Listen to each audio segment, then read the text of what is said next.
So ಇವೆಲ್ಲ ಒಂದು ಆಮೇಲೆ ನನಗೆ ಬಸವಣ್ಣವ್ರ ಬಗ್ಗೆ ಸ್ವಲ್ಪ ತಿಳ್ಕೊಂಡಿದ ಮೇಲೆ ಸೊ ಅವರ ಬೇಸು ಅವರ ಹಿಸ್ಟ್ರಿ ಆಮೇಲೆ 12ನೇ ಶತಮಾನದ ಸ್ವಲ್ಪ ದೀರ್ಘವಾಗಿ ನಾನು ಅಭ್ಯಾಸ ಮಾಡಿದ ಮೇಲೆ ಇವರು ಮಾಡಿದ್ದು ಏನು ತಪ್ಪಿಲ್ಲ, ಇದೇ ಕರೆಕ್ಟು, ನಾವು ಹೀಗೆ ಇರಬೇಕು, ಮೊದಲು ಜಾತಿ ಎಲ್ಲ ಪಕ್ಕದಲ್ಲಿಟ್ಟು ಮಾನವರಾಗಬೇಕು ಫಸ್ಟು ಅಂತ ಒಂದು ಪರಿಕಲ್ಪನೆ ದೃಢವಾಗಿ ನನ್ನ ಮನಸ್ಸಲ್ಲಿ ಬಂತು. ಅದೇ ನನ್ನ ಸಂಕಲ್ಪ.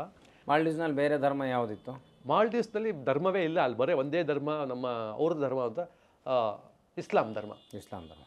ಸೊ ಇಸ್ಲಾಂನಲ್ಲೂ ನಾನು ಸ್ವಲ್ಪ ಕೆಲವು ದಿನಗಳ ಕಾಲ ಕುರಾನ್ ಅಭ್ಯಾಸ ಮಾಡಿದೆ. ಅಲ್ಲಿ ನನಗೆ ಹೋಗಿದ ತಕ್ಷಣ ಫಸ್ಟ್ ಕರ್ತಿದ್ದು ಇವನು ಕಾಫಿರ್ ಅಂತ ಹೇಳಿದ್ರು ನನ್ನ.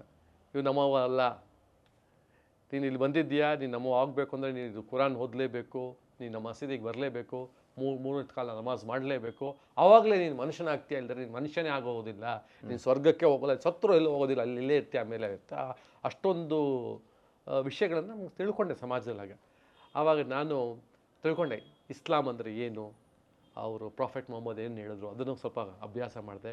Complete surrender obedience totally to the will of God, ಅದು ಪೀಸ್ ಆ್ಯಂಡ್ ಕಂಪ್ಯಾಷನೇಟ್ ಬಗ್ಗೆ ಮಾತ್ರ ಅವ್ರು ಹೇಳ್ತಾ ಇದ್ರು.